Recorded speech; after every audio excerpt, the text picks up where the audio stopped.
Depan kata sayang tapi belakang kita dok galas perempuan lain. Aku ni cukup ke tak cukup?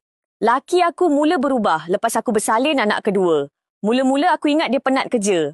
Rupanya dia penat tengok muka aku. Aku ni dulu kerja, jaga badan, muka pun elok. Tapi lepas bersalin, jeragat naik penuh. Kulit kering, kusam. Mana taknya aku urus anak pagi malam. Tidur tak cukup, makan pun sempat kejar-kejar. Dia siap boleh main PUBG malam-malam, lepas tu tidur lena. Satu malam dia balik lambat. Aku tanya elok-elok. Awal-awal kahwin bukan main janji nak susah senang sama-sama. Sekarang aku macam tak wujud. Dia pandang aku atas bawah, terus cakap, kau tengoklah muka kau sekarang. Aku lelaki, aku nak tengok benda sedap sikit. Aku senyap, malam tu dia keluar lagi. Esoknya dia tak balik. Seminggu hilang. Tahu-tahu dia kahwin lain. Bini baru dia muda, putih melepak, jaga muka elok. Aku tertinggal kat rumah dengan 2 orang anak. Aku tak rayu. Aku tak cari dia. Aku tak minta simpati. Tapi aku start jaga diri balik. Aku mula ambil suplemen.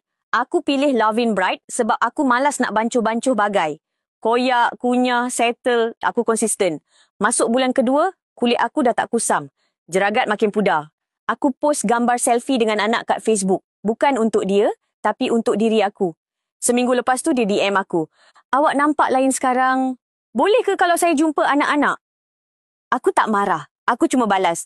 Anak boleh jumpa. Tapi aku tak payah. Muka ni yang kau tinggal dulu. Sekarang bila aku dah bersinar, jangan datang balik. Aku bukan cantik untuk orang. Aku cantik sebab aku dah penat jadi orang yang lupa diri sendiri. Kalau kau tengah rasa down sebab penampilan kau berubah lepas bersalin ke, kerja ke, aku faham. Tapi jangan tunggu orang hargai kau. Start dengan diri sendiri dulu. Macam aku. Start dengan Lovin Bright, nak benda simple. Tapi kesan dia besar.